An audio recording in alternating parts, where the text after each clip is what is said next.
اللهم صل على محمد وآله وإبراهيم بعدد كل مخلوق لك بآواز بلند پڑھیں الصلاۃ والسلام علیک یا سیدی یا رسول اللہ وعلى آلك وأصحابك يا سيدي يا حبيب الله الصلاة والسلام عليك يا سيدي يا نبي الله وعلى آلك وأصحابك يا سيدي يا رحمة للعالمين يا صاحب الجمال ويا سيد البشر من وجهك المنير لقد نبذ القمر لا يمكن الثناء كما كان حقه بعد الخدا وزر کوئی قصہ مختصر اور کی محمد سے وفاتوں میں تو ہم تیرے ہیں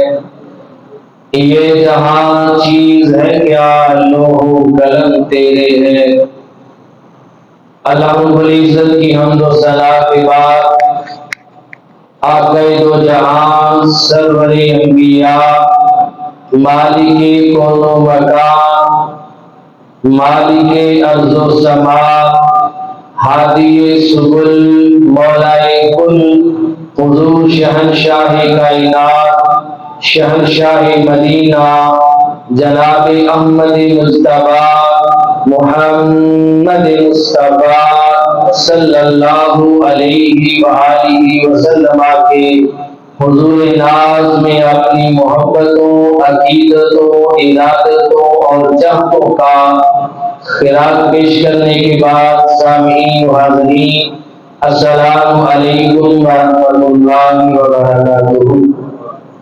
سامعین محتشم، ماہ محرم الحرام رخصت ہو چکا ہے، ماہ سفر المظفر رواں دواں ہے اور انگریزی مہینوں کے اعتبار سے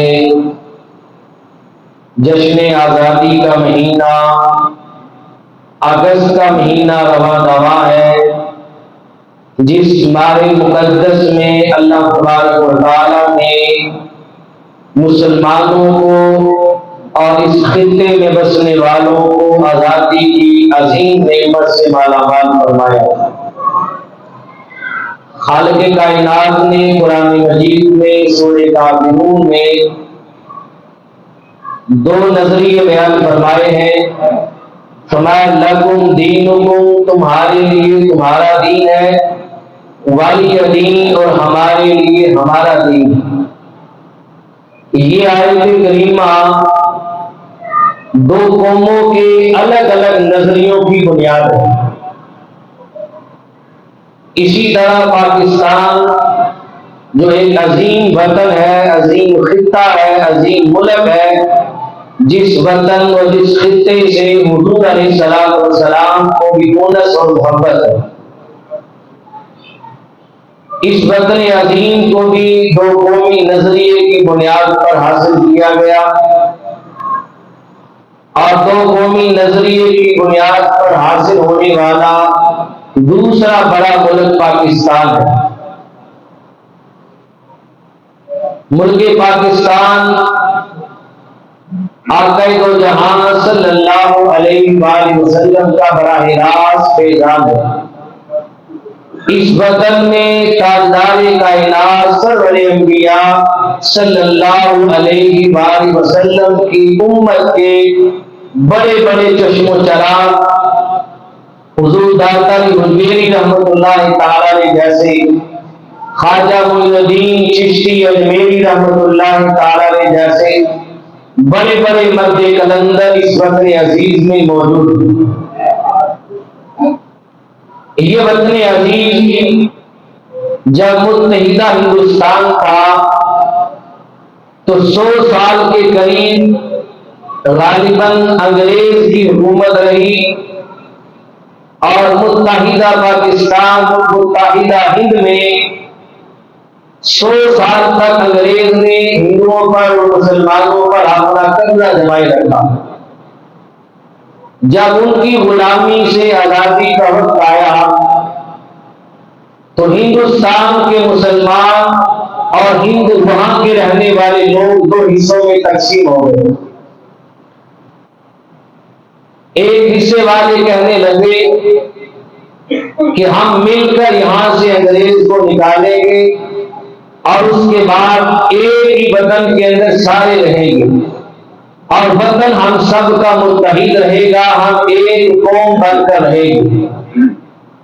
لیکن دو قومی نظریے کے حامل مسلمان یہ کہتے تھے کہ انگریز کی غلامی میں ہم نے اتنے ظلم نہیں سہے جتنے ظلم ہندو اور سکھ کرتے ہیں، لہذا ہمارا نظریہ یہ ہے کہ ہم ایک الگ قوم ہے، جیسے انگریز اور تمام مذاہب کے لوگ الگ الگ قومیں ہیں، ویسے مسلمان بھی ایک الگ قوم ہے، اس لیے مسلمانوں کا بھی حق ہے کہ ان کا بھی ایک الگ وطن ہو اور یہ اپنے وطن میں مذہبی آزادی کے ساتھ اپنی عبادات اور رسومات کو صحیح معنوں میں بجا لیں۔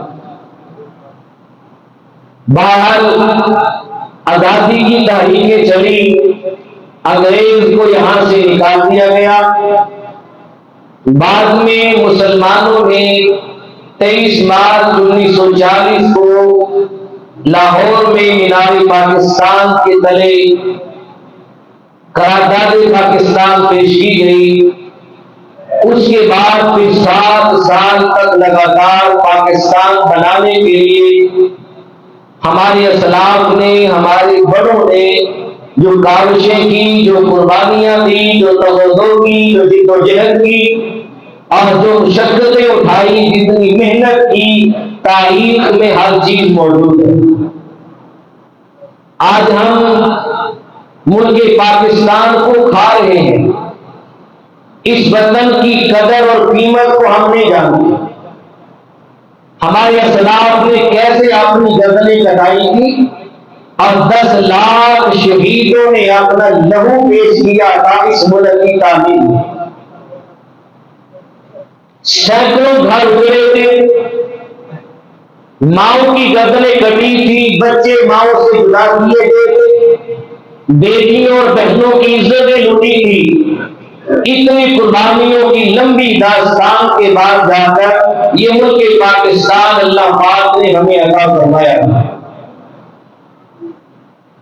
آزادی کی قدر و قیمت پوچھنی ہے تو کوئی فلسطین میں جا کر پوچھے کہ آزادی کسے کہا جاتا ہے۔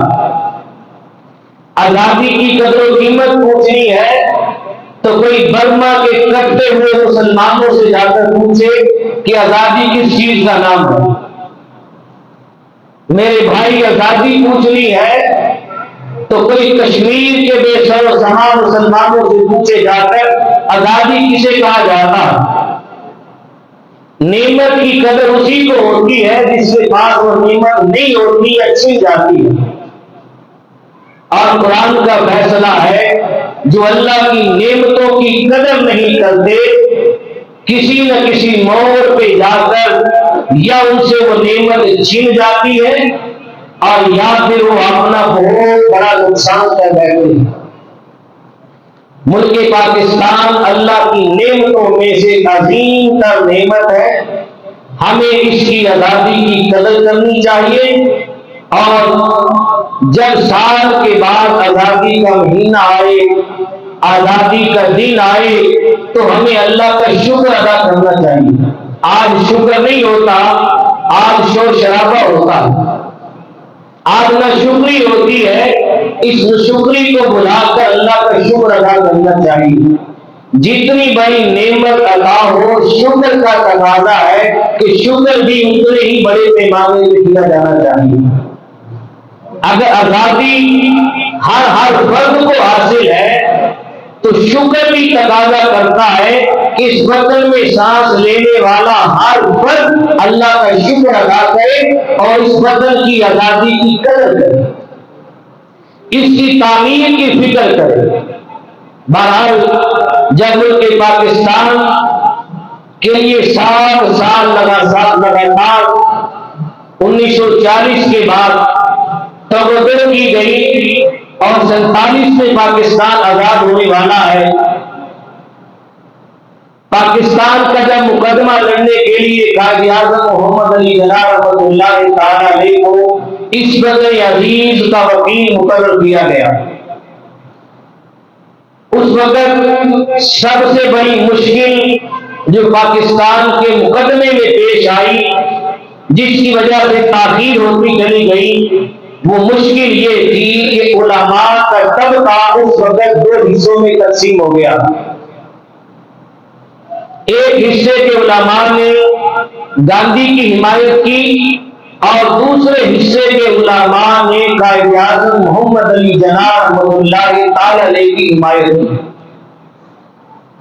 جنہوں نے گاندھی کی حمایت کی انہوں نے مسرور شہر کے اندر تاریخ آج بھی گواہ ہے، مسجد خیر کے منبر پر لا کر ایک کافر گاندھی کو بٹھا دیا اور اس کی حمایت میں نعرے بلند کیے اور کہا کہ ہم متحدہ ہندوستان میں رہنا چاہتے ہیں اور ایک وطن ایک قوم بن کے رہنا چاہتے ہیں، اور دو قومی نظریے کے حاملین جنہوں نے قائد اعظم محمد علی جناح کی قیادت کو قبول کیا اور پاکستان کا مقدمہ لڑنے کے لیے آپ کا ساتھ دیا، ان میں سر فہرست اگر نام لو تو امیر ملت پیر سید جماعت علی شاہ صاحب رحمت اللہ تعالی علیہ آستانہ علیہ علی پور سیدہ شریف ناروال،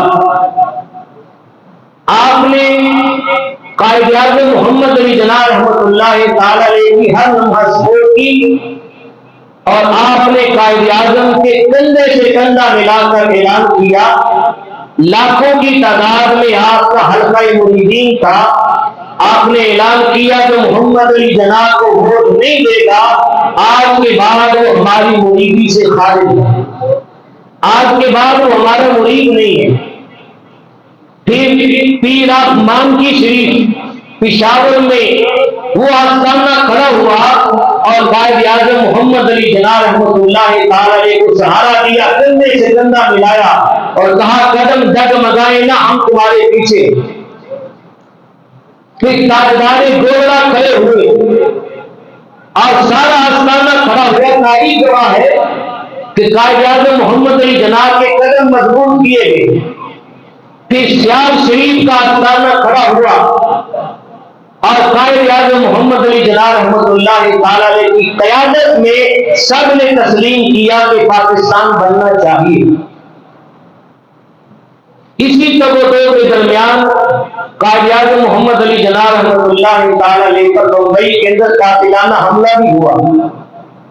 اس حملے کے نتیجے میں آپ زخمی بھی ہوئے، ہاسپٹل میں ایڈمٹ بھی ہوئے اور کچھ پریشانیاں بھی لاحق ہوئی۔ اس تاریخ کو چلانے کے لیے پریشانیاں لاحق ہوئی۔ جب آپ تھوڑے پریشان نظر آئے تو امیر ملت پیر سید جماعت علی شاہ صاحب رحمۃ اللہ تعالی علیہ ایک لمبا سفر کر کے قائد اعظم محمد علی جناح رحمۃ اللہ تعالی علیہ کے پاس آئے اور آ کر آپ کے کندھے پہ اپنا ہاتھ رکھا اور ہاتھ رکھ کے فرمانے لگے، محمد علی جناح تیرے کندھے پہ مرد کلندر کا ہاتھ ہے، اب تیرے قدم پیچھے نہیں ہٹنے چاہیے، اب قدم آگے بڑھاؤ، ہم پاکستان کو بنا کر دم لیں گے، کہاں میں تیری قیادت پہ اعتبار ہے۔ آپ نے ساتھ دیا۔ پھر قائد اعظم کی ہمتیں جوان ہوئی، حوصلے بلند ہوئے اور ولولے جوان ہوئے، آپ پاکستان کا مقدمہ لڑنے کے لیے تیار ہوئے اور بے شمار قربانیاں دی۔ پھر مشکلوں سے نکلا گیا۔ جب ووٹنگ کا وقت آیا تو بہت سارے علماء نے گاندھی کا ساتھ دیا، کانگریس کو ووٹ دینے کے لیے تیار ہو گئے۔ ان میں ہندوستان کے اندر ایک بڑا نام تھا نواب آف کالا باغ، اس نے بڑی مخالفت کی پاکستان بننے کی اور کہا کہ پاکستان نہیں بن سکتا، اور تاریخ گواہ ہے کہ ایسے بھی علماء سے ہم کسی کا نام نہیں لیتے جنہوں نے کہا ہم پاکستان کی پیڑ ہی نہیں بننے دیں گے، اور ایک صاحب نے اعلان کہا تھا اگر پاکستان کی پیڑ ہی بن گئی تو میں اپنی داڑھی کو معاذ اللہ پیشاب سے بنوا دوں گا۔ اور آج پاکستان کی بنیادوں اور پاکستان کی آزادی اور پاکستان کے بنانے کے دعوے کرنے والے وہی ہیں جو اس وقت پاکستان کی مخالفت میں شرح عمل میں ہیں۔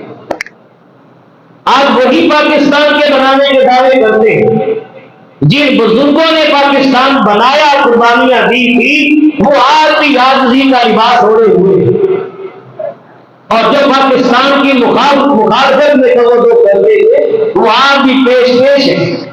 وہ آگے بڑھ کے آج بھی دعوے کر رہے ہم نے پاکستان بنایا۔ تاریخ کو کوئی بندہ جھٹلا نہیں سکتا، تاریخ گواہ ہے۔ نواب افضل آباد نے کہا کہ پاکستان نہیں بن سکتا، بڑی مخالفت کی، کہا متحدہ ہندوستان میں رہیں گے، ایک قوم بن کے رہیں گے، سارے اکٹھے رہیں گے، الگ وطن نہیں بنانا۔ جب ووٹنگ کا ٹائم آیا، صبح ہوئی، تو سب سے پہلے پاکستان کے حق میں جس بندے نے ووٹ کاسٹ کیا تھا اس کا نام نواب افضل آباد تھا۔ گھر میں اپنے بچوں نے پوچھا کہ آپ کو بڑی مخالفت کرتے تھے اور کہتے تھے پاکستان نہیں بن سکتا، آج ووٹ سب سے پہلے پاکستان کو آپ نے ڈالا ہے۔ تو نواب افضل آباد کہنے لگا اپنے گھر میں اپنی اولاد اور بچوں سے کہ ہاں میرا نظریہ تو یہی تھا کہ پاکستان نہ بنے، اور میں مخالف بھی تھا، اسی تاریخ میں شامل تھا، لیکن کیا کرتا، جب رات کو سویا تو شہنشاہ مدینہ میری خواب میں جب نظر ہو گئے۔ کہا شہنشاہ مدینہ آئے اور مجھے کہا نواب افضل آباد کل پاکستان کے حق میں ووٹ سب سے پہلے تو نے کاسٹ کرنا۔ کہتا کیا کرتا میں، مدینے والی سرکار کا اشارہ آ گیا تھا، آقا نے فرما دیا تھا، اب پاکستان کی حمایت میرے اوپر واجب ہو گئی تھی۔ اس بات سے پتہ چلتا ہے کہ ملک پاکستان میرے مصطفیٰ کی ایک غیبی مدد اور میرے مصطفیٰ کی روحانی تائید سے بنا ہے۔ اس وطن کو میرے مصطفیٰ کا فیضان حاصل ہے، اس وطن کو میرے مصطفیٰ کے اشارے حاصل تھے، اور ہر دور میں میرے مصطفیٰ صلی اللہ علیہ وسلم نے اس وطن کی امداد فرمائی۔ ہر دور کے اندر یہ ملک پاکستان سے 10 لاکھ شہیدوں کا خون پیش کر کے مارز وجود میں آیا، اور اسے اتفاق سمجھیے یا قدرت کا کرشمہ سمجھیے، یہ اللہ کا تحفہ ہے، اللہ کی نعمت ہے، ایک خاص کرم ہے میرے رب کا اپنے حبیب کے صدقے سے کہ پاکستان کب بنتا ہے؟ ماہ رمضان المبارک میں 27 رمضان المبارک مقدس رات جو 1000 مہینوں سے بہتر ہے، اس رات میں قرآن مجید کا نزول ہوتا ہے۔ یہی رات قرآن مجید کے نزول کی رات ہے، اور یہی رات قیام پاکستان کی رات ہے۔ یہی رات قیام پاکستان کی رات ہے۔ اس رات میں قرآن اترا، اس رات میں پاکستان قائم ہوا۔ یہ بتایا گیا لوگوں پاکستان کا قرآن سے بڑا مضبوط رشتہ ہے، قرآن سے بڑا مضبوط رشتہ ہے۔ جیسے صبح قیامت تک کوئی بندہ رب کے کلام کو نہیں بدل سکتا، رب کے کلام کو نہیں بگاڑ سکتا، ایسے صبح قیامت تک جتنے بڑے چاہے مرضی دشمن آ جائے اس وطن عزیز کا کچھ نہیں بگاڑ سکتے۔ یہ وطن عزیز ہمیشہ رکھنے کے لیے بنا ہے، اور صبح قیامت تک یہ مصطفیٰ کریم علیہ السلام کی نگاہوں کا مرکز ہے، اور حضور کے غلام اور حضور کے عاشق یہاں پیدا ہوتے ہیں۔ اس وطن کی غیبی امداد ہوتی ہے، اس وطن کی غیر سے حفاظت ہوتی ہے، اس لیے کہ میرے رسول نے فرمایا تھا کہ آخری غزوہ جو ہے وہ ہند کی سرزمین سے لڑا جائے گا۔ ہند کی سرزمین سے آخری غزوہ، جس غزوے کی روحانی قیادت میرے مصطفیٰ صلی اللہ علیہ وسلم خود فرمائے، اور صحابہ کرام فرماتے ہیں، حضرت ابو ہریرہ رضی اللہ تعالیٰ عنہ فرماتے ہیں وعدنا رسول اللہ صلی اللہ علیہ وسلم غزوۃ الہند، حضور علیہ السلام نے ہم سے غزوہ ہند کا وعدہ لیا تھا۔ کہ تم میں سے جو غزوہ ہند کو پائے وہ غزوہ ہند میں ضرور جائے. اور تاجدار کائنات نے 2 بشارتیں دی تھی. اللہ تعالیٰ نے 2 گروہ ایسے ہیں میری امت کے جنہیں اللہ نے دوزخ کی آگ سے ہمیشہ کے لیے آزاد کر دیا. ایک گروہ وہ ہے جو غزوہ ہند میں شامل ہوگا قرب قیامت، غزوہ ہند میں، اور وہ غزوہ ہند سرزمین پاکستان سے لڑا جائے گا. جس غزوے کی روحانی قیادت میرے آقا صلی اللہ علیہ وسلم خود فرمائیں گے. حدیث پاک شاہد ہے. کتب حدیث کو اٹھا کر دیکھو، کتاب الجہاد میں باب غزوۃ الہند کے نام سے پورا چیپٹر قائم ہے، پورا ایک باب قائم کیا گیا ہے کتب حدیث میں کہ غزوہ ہند کیا ہے. ابو ہریرہ رضی اللہ تعالیٰ عنہ وہ صحابی ہے جو مصطفیٰ کریم علیہ السلام کی حدیث کے سب سے بڑے راوی ہیں.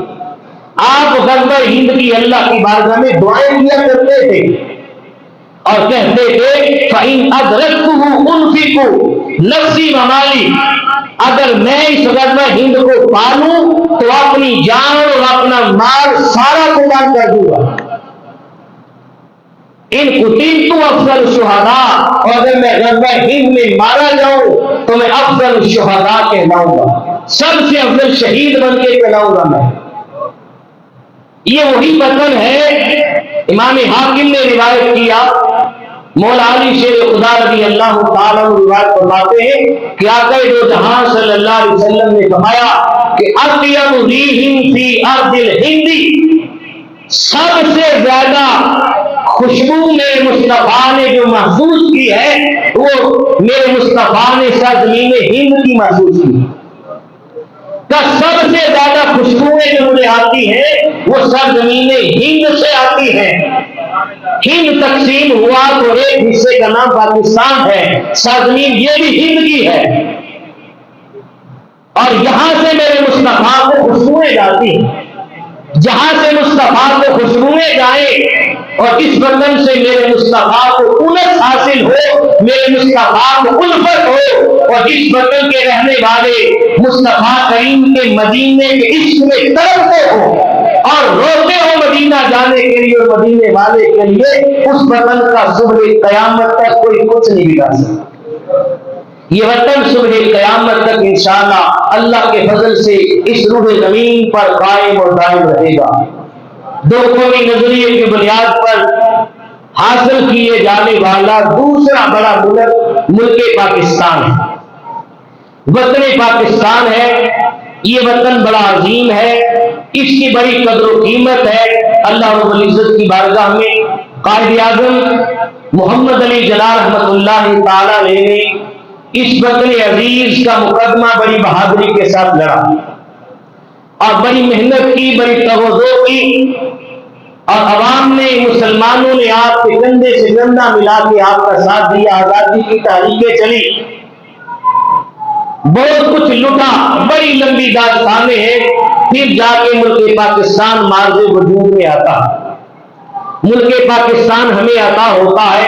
قائد اعظم محمد علی جناح رحمت اللہ تعالی نے بمبئی کے اندر 2 قومی نظریے کو بیان کر رہے تھے مجمع عام میں. ایک ہندو صحافی کھڑا ہوا اور ہندو صحافی نے بڑی بدتمیزی کے ساتھ قائد اعظم محمد علی جناح رحمت اللہ تعالی علیہ سے بات کی اور کہنے لگا کہ آپ وطن کو تقسیم کرنا چاہتے، ہم ایک وطن میں رہتے، مٹی ہماری ایک ہے، وطن ہمارا ایک ہے، جگہ ہماری ایک ہے، تو آپ تقسیم کرنا چاہتے، ہم اکٹھے ہو کے اسی ایک وطن میں سارے رہیں گے، تم اس وطن کو تقسیم نہ کرو. اللہ تبارک و تعالیٰ نے قائد اعظم محمد علی جناح، جن کا نام ہی محمد علی تھا، محمد علی جناح کو رب کائنات نے بڑی بصیرتیں عطا فرمائی تھی. بڑے دور اندیش تھے آپ نے اس ہندو صحافی کا جواب نہیں دیا، خاموش رہے. تھوڑا وقت گزرا تو آپ نے پانی طلب کیا، کسی نے لا کر آپ کو پینے کے لیے پانی پیش کیا. جب پانی دیا گیا تو قائد اعظم محمد علی جناح رحمۃ اللہ تعالی علیہ نے وہ گلاس اپنے دائیں ہاتھ میں لے کے بسم اللہ پڑھ کے پانی ایک گھونٹ پیا. ایک گھونٹ پینے کے بعد پھر آپ اس ہندو صحابی سے مخاطب ہوئے اور کہا کہ تو بڑا لال پیلا ہو رہا تھا، بڑے غصے سے بول رہا تھا کہ بدن ایک ہونا چاہیے، لے تھوڑا سا پانی پی لے تاکہ تیرا غصہ ٹھنڈا ہو جائے۔ اپنے غصے کو دبانے کے لیے پانی پی۔ وہ ہندو صحافی آگ بگولا ہوا غصے میں آ کر کہنے لگا کہ تو ایک مسلمان ہے، میں ہندو ہوں، میں ایک مسلمان کا جھوٹا پانی کیسے پی سکتا ہوں؟ میں تیرا جھوٹا پانی نہیں پیوں گا۔ قائد اعظم محمد علی جناح نے مجمع کے اندر نظر دوڑائی، ایک ترکی نسل بندہ بیٹھا تھا، سر میں ترکی ٹوپی تھی، اسے اشارے سے بلایا، مسلمان تھا، وہ آیا، آپ نے پانی کا گلاس اس ترکی نوجوان کو پیش کیا اور کہا لے جوان یہ پانی پی لے۔ اس نوجوان نے آپ کے ہاتھوں سے گلاس لیا، بیٹھا، بسم اللہ پڑھی اور 3 سانسوں کے اندر پانی پی گیا۔ اب اس نے پانی پی لیا، اب قائد اعظم محمد علی جناح رحمۃ اللہ تعالی علیہ تاجدار کائنات سرور انبیاء صلی اللہ علیہ وسلم کا فیضان لے کر اب اس ہندو صحابی سے مخاطب ہوئے، کہا تو بڑا اسے پوچھ رہا تھا کہ ہم ایک وطن میں رہیں گے، ایک قوم ہے، مل کر رہیں گے، اب مجھے بتا اگر ایک چھت کے نیچے زندگی گزارنی ہو تو میرا جھوٹا پانی پینا گوارا نہیں کرتا، اب بتا میری زندگی تیرے ساتھ گزرے گی یا ترکی سے آئے ہوئے مسلمان کے ساتھ گزرے گی؟ کیا بتا میری زندگی ایک مسلمان کے ساتھ گزر سکتی ہے، مسلمان چاہے دنیا میں کہیں بھی رہتا ہو، کیا میری زندگی ہندو کے ساتھ نہیں گزر سکتی؟ تم تو میرا جھوٹا پانی پینے کے لیے تیار نہیں ہے، بعد میں نہ جانے ہمارے بچوں پہ کتنے ظلم و ستم ڈھاؤ کا۔ اس لیے ضرورت ہے دو قومی نظریے کے تحت کہ ملک پاکستان بنایا جائے۔ پھر قائد اعظم محمد علی جناح نے جنگ لڑ کے دکھائی اور محمد علی جناح نے پھر ایسی ہمت اور ایسا بہادری کا مظاہرہ کیا کہ اللہ تبارک و تعالیٰ نے پاکستان ہماری جوڑی میں ڈال دیا۔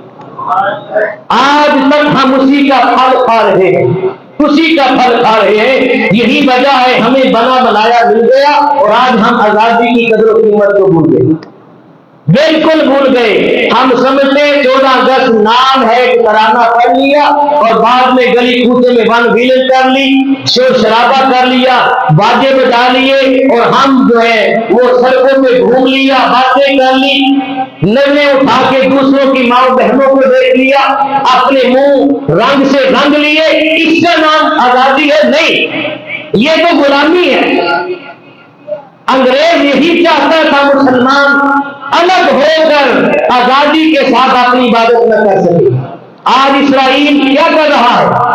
آج فلسطین میں کیا ہے؟ بیت المقدس میں داخلہ بند ہے، مذہبی آزادی نہیں ہے، وہاں پر نمازیں نہیں پڑھنے دی جاتی، وہ کہتے ہیں اپنے گھر میں بیٹھو، تو یہ آزادی نہیں، اس کا نام غلامی ہے۔ آزادی تو تب ہے کہ جب آزادی کا دن آ جائے تو مسلمانوں کے لبوں پر اپنے شہداء کے ترانے ہو، ان کی داستانیں ہو، رب کا شکر ہو اور شکر خدا میں اور ذکر خدا میں ہماری زمین رب کے حدود جھکی ہو اور ہمارے ہاتھ رب کے حدود اٹھے ہو، ہماری آنکھوں سے آنسو بہتے ہو۔ ہم پاکستان کی سلامتی کی دعائیں کر رہے ہیں، ہم پاکستان کی سلامتی کے لیے قرآن خوانی کر رہے ہیں، ہم پاکستان کی سلامتی کے لیے گنبد خضرا کے مکی کو ایک بار پھر پکار رہے ہو کہ یا رسول اللہ ایک بار پھر نظر کرم فرمائیے، پاکستان کی اصل و تعمیر فرما دیجیے۔ آج ہمیں آزادی کی قیمت نہیں پتا، آزادی کی قدر بھول گئے۔ چند سال قبل، اور یہ بات چند سالوں میں نے پہلے بھی ایک مرتبہ بیان کی تھی اسی موقع پر، چند سالوں قبل ہمارے ٹی وی چینل پر غالباً شاید ایکسپریس نیوز پر ہمارے فوجی نوجوان کی ایک کہانی کو بیان کیا گیا تھا، اس کی داستان کو بیان کیا گیا تھا کہ کشمیر کے بارڈر کی جانب پاکستانی ملٹری کا ایک نوجوان رات کے اندھیرے میں اپنے وطن کی سرحدات کی حفاظت میں مشغول تھا اور ٹہلتے ٹہلتے غلطی کے اندر وہ بارڈر کراس کر جاتا ہے اور بارڈر کو کراس کر کے ہندوستان کی حدود میں داخل ہو جاتا ہے۔ وہاں کے مقامی لوگوں نے پاکستانی فوجی کو پاکستان کی وردی میں اور فوج کی وردی میں ملبوس دیکھا، انہوں نے پکڑ لیا، گرفتار کر لیا اور اپنے گھر لے گئے، جا کے کمرے کے اندر قید کر دیے اور کہا جب صبح ہوگی تو ہم اس نوجوان کو اپنی ملٹری اور اپنی فوج کے سپرد کر دیں گے تاکہ وہ اس سے سوالات کرے اور پوچھے یہ کس لیے یہاں آیا۔ وہ فوجی نوجوان بیان کرتا ہے آدھی رات ہوئی، میں کمرے میں بند تھا، میں نے دیکھا کہ میرے کمرے کی طرف کوئی سایہ بڑھ رہا تھا۔ جب میں نے 2 قدم آگے بڑھا کے دیکھا، ایک بوڑھی خاتون تھی، انتہائی بوڑھی، اور وہ کسی کھڑکی کے اندر سے بڑے غصے کے ساتھ مجھے گھور گھور کر دیکھ رہی تھی، گھور گھور کر مجھے دیکھ رہی تھی۔ کہا میں حیران ہو گیا کہ آدھی رات کا وقت ہے، لوگ سوئے ہیں، میں قید ہوں اور یہ بڑھیا مجھے آ کر بار بار گھور گھور کے دیکھ رہی ہے، اس سے گھورنے کا مقصد اور مطلب کیا ہے؟ وہ فوجی نوجوان آگے بڑھا اور آگے جا کے کہا کہ میں نے اس بڑھیا سے پوچھا کیا بڑھیا کیا مسئلہ ہے، تو مجھے اتنے غصے کے ساتھ بار بار گھور گھور کے دیکھتی ہے، تجھے میری کس چیز پر غصہ ہے مجھے بتاؤ۔ تو فوجی نوجوان کہتا وہ بڑھیا کہنے لگی کہ ہم نے تمہیں پاکستان اس لیے بنا کے دیا تھا کہ تم پاکستان میں جا کر اسمگلنگ کرو۔ فوجی حیران رہ گیا، ششدر رہ گیا اور کہنے لگا بڑھیا پہلی بات تو یہ ہے کہ میں کوئی اسمگلر نہیں، میں یہاں اسمگلنگ کرنے نہیں آیا، میں پاکستانی آرمی کا ایک بہادر نوجوان ہوں اور اپنے وطن کی سرحدات کی حفاظت میں مشغول تھا، غلطی کے ساتھ بارڈر کراس کر گیا ہوں اور ادھر آ گیا ہوں بھول کر، میں اسمگلر نہیں ہوں، تو نے مجھے اسمگلر بنا دیا۔ اور دوسری بات مجھے یہ بتاؤ، تم نے کہا ہے کہ ہم نے تمہیں پاکستان بنا کے دیا ہے، بتاؤ تم تو سکھ ہو اور سکھوں نے پاکستان کی آزادی میں جو قیامت ڈھائی تھی ہم نہیں بھول سکتے۔ کب پاکستان کی جانب آنے والے جتنے راستے تھے، گرداسپور ہو، امرتسر ہو، ہوشیارپور ہو، کوئی بھی راستہ ہو، راستے میں جتنے کنویں ندیاں نالے آتے تھے وہ سارے مسلمانوں کی لاشوں سے بھرے ہوئے تھے۔ کہا ہم نے تو وہ قیامت دیکھی ہے جو تم نے ہمارے معصوم بچوں کو ڈھائی ہے، معصوم بچوں کو پکڑتے تھے اور اوپر اٹھا کے زمین پہ زور سے پٹک کر اس کا پیٹ پتھر پہ مارتے ہوئے پیٹ بھر جاتا ہے۔ کہ تم تو سکھ ہو اور تم دعویٰ کر رہی ہو کہ ہم نے پاکستان بنا کے دیا ہے، یہ تو بتاؤ تم نے ہمیں پاکستان کیسے بنا کے دیا ہے؟ وہ فوجی نوجوان بیان کرتا ہے پھر اس بڑھیا نے اپنی داستان سنائی، اپنی داستان سنائی اور سناتے ہوئے ٹوٹ ٹوٹ کر رو رہی تھی، اس کی پلکیں بھیگ گئی تھی آنسوؤں سے روتے ہوئے۔ اس نے کہا جب پاکستان کے لیے تحریک چلی آزادی کی تو میرے والدین، میرے بھائی بہن، میرے رشتے دار وہ سارے پاکستان کی آزادی کی تحریک میں شامل ہوئے۔ کہا جب پاکستان کی آزادی کا اعلان ہوا ہم مہاجرین میں تھے، ہم ہجرت کر کے پاکستان کی جانب جا رہے تھے، راستے میں سکھوں نے یلغار ڈالی، ان کے پاس خنجر تھے، ان کے پاس ہتھیار تھے، انہوں نے چن چن کر ہمارے آباء و اجداد کو ذبح کیا، کہا میرے باپ کو بھی ذبح کر دیا، ماں بھی کٹ گئی، بہنیں بھی لٹ گئی، میرے بھائیوں کو مار دیا، چاچاؤں کو مار دیا، اور میں اس وقت چھوٹی سی بچی تھی، مجھے انہوں نے پکڑ لیا اور مجھے اپنے ساتھ لے گئے، اپنے پاس رکھا، بڑا کیا اور کہا آج میں ان کے بچوں کی ماں ہوں۔ یہ داستان اس بڑھیا نے سنائی کہ آج میں ان کے بچوں کی ماں ہوں، میرے آباء و اجداد نے پاکستان بنانے کے لیے اپنا خون دیا ہے، خون پیش کیا ہے، اور کہا اے فوجی نوجوان میں تمہیں ایک پیغام دیتی ہوں اگر کسی طریقے سے بچ کر تمہارا پاکستان جانا ممکن ہو جائے تو میری ایک نصیحت یاد رکھنا. وہ نوجوان کہنے لگا کیا نصیحت ہے؟ اس بڑھیا نے کہا میری نصیحت ہے کہ پاکستان والوں کو جا کر میرا ایک پیغام دے دینا. میرا پیغام جا کر دے دینا. کہا کیا پیغام ہے؟ کہا اس نے پیغام دیا اور کہا کہ پاکستانیوں سے کہہ دینا کہ پاکستان بڑا مقدس ملک ہے، خدا را اس وطن کے ساتھ کبھی غداری نہ کرنا، اس وطن کے ساتھ کبھی دھوکہ نہ کرنا. کہا میں نے خود دیکھا ہے جب میرے بچے بیمار ہوتے ہیں تو میں اپنے بچوں کو پاکستان کا نام لے کر دم کرتی ہوں، اللہ میرے بچوں کو شفا عطا فرما دیتا. کا اتنا مقدس ملک ہے پاکستان. لفظ پاکستان بول کے بچوں کو دم کرتی ہوں، بچے شفا یاب ہو جاتے ہیں، بچوں کو اللہ صحت عطا فرما دیتا ہے. ملک پاکستان اتنا مقدس ملک ہے، اس وطن کے ساتھ کبھی غداری نہ کرنا. اسے رسول اعظم کی غیبی نصرت حاصل ہے، اسے میرے رسول کی روحانی تائید حاصل ہے، اور یہ میرے مصطفیٰ کے فیضان کرم سے مال کی وجود میں آیا. کیا ہم 65 کی جنگ کو بھول گئے؟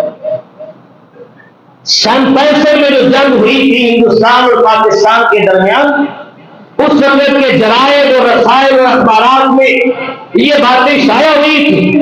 تاریخ آج بھی گواہ ہے کہ جب جنگ ہوئی ہندوستان نے پاکستان پر حملہ کیا تھا، اس وقت وہاں کے روزہ رسول کے جو مجاہدین تھے، جو آقا دو جہاں صلی اللہ علیہ وسلم کے روزے اقدس کے پاس جھاڑو دیا کرتے تھے، جھاڑو کشتے، وہاں کے خدام تھے روزہ رسول کے، انہوں نے خواب دیکھی، اور پھر ایک بندے نے نہیں کئی نے خواب دیکھی، کئی نے، انہوں نے اپنی خاطر بیان کی، بعد میں رسائل اور اخبارات میں شائع ہوئی. انہوں نے کیا کہا کہ ہم نے گنبد خضرا سے اور روزہ رسول سے 5 افراد کو نکلتے ہوئے دیکھا. 5 افراد اسلحے سے لیس سے، اسلحہ پہنا ہوا تھا، اور 5 افراد کو گنبد خضرا سے نکلتے ہوئے دیکھا. جب ہم نے پوچھا کہ حضور اس ہنگامی حالت میں کہاں تشریف لے جا رہے ہیں، تو ایک ہی آواز آتی ہے کہ ہندوستان نے پاکستان پہ حملہ کر دیا ہے، میں پاکستان کی مدد کے لیے جا رہا ہوں. تاجدار مدینہ نے ہر دور میں اس وطن کی مدد فرمائی ہے، اس وطن کی مدد فرمائی ہے. اس وطن کے ساتھ وفا کرنا، یاد رکھے دین اسلام سے وفا کرنا ہے، اس لیے کہ اس وطن میں دین اسلام کا پرچم لہراتا ہے، اس وطن میں دین اسلام کو پھیلانے والی ہستیاں آئی ہیں. اس وطن کے بارے میں تاجدار کائنات نے غزوہ ہند کی بشارت دی ہے. اس وطن سے تاجدار کائنات کو ٹھنڈی ہوائیں جاتی ہیں. اس وطن کے ساتھ غداری کرنا بہت بڑا نقصان ہے. پھر 65 کے اندر دنیا نے دیکھا کہ صرف 30 سیکنڈ کے اندر، آدھے منٹ میں 30 سیکنڈ کے اندر ہماری بہادر فوج نے ہندوستان کے 3 جنگی جہاز مار گرائے. 30 سیکنڈ کے اندر 3 جہاز مار گرائے. کیا یہ ہماری توپوں کا کمال ہے؟ نہیں، یہ محمد رسول اللہ کی نگاہ کرم کا کمال ہے. یہ تاجدار کائنات کی غیبی نصرت حاصل تھی جو ہر دور میں حاصل ہے، اور اب بھی حاصل ہے، اور قیامت کی صبح تک حاصل رہے گی. یہ وطن قیامت کی صبح تک قائم رہنے کے لیے بنا ہے، یہ مٹنے کے لیے نہیں بنا. قیامت آئے گی تو ختم ہوگا.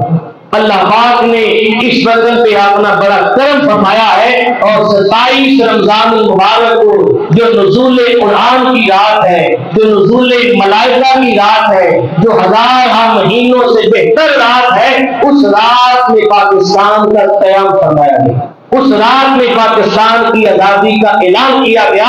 جب پاکستان ریڈیو پر اعلان ہوا، ہمارے بزرگ مائیں بہنیں اپنے اپنے گھر میں ریڈیو رکھ کے منتظر تھی اب ہم خبر نامہ سنیں. تو ایک اعلان ہوتا ہے 12 بجے کے بعد کہ اب ہم پاکستان میں سانس لے رہے ہیں، پاکستان آزاد ہو گیا.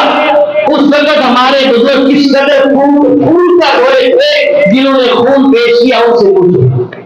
میرے بھائیوں، خدا کے لیے اپیل یہ ہے کہ 14 اگست والے دن اس وطن کا مذاق نہ بنائیں۔ سوشل میڈیا کا دور ہے، دنیا دیکھتی ہے ہمیں، لوگ ہنستے ہیں ہماری ایسی آزادی منانے پر۔ ہمیں اللہ کا شکر ادا کرنا چاہیے، آزادی کی قدر کرنی چاہیے، اس نعمت کی قدر کو پہچاننا چاہیے، اور اس کی سلامتی اور بقا کے لیے رب کی بارگاہ میں سجدے کرنے چاہیے، دعائیں کرنی چاہیے، اور رب تعالیٰ سے اس کی سرحدات کی حفاظت، عوام کی حفاظت اور وطن کی حفاظت کی لمبی لمبی دعائیں کرنی چاہیے۔ اللہ پاک اس وطن کی ہمیشہ حفاظت فرمائے۔ اللہ تبارک و تعالیٰ اس وطن کی سرحدات کا، اس کے باشندوں کا، بہادر افراد کا، پولیس کا، اس کی ساری عوام کا اللہ پاک حامی و ناصر ہو۔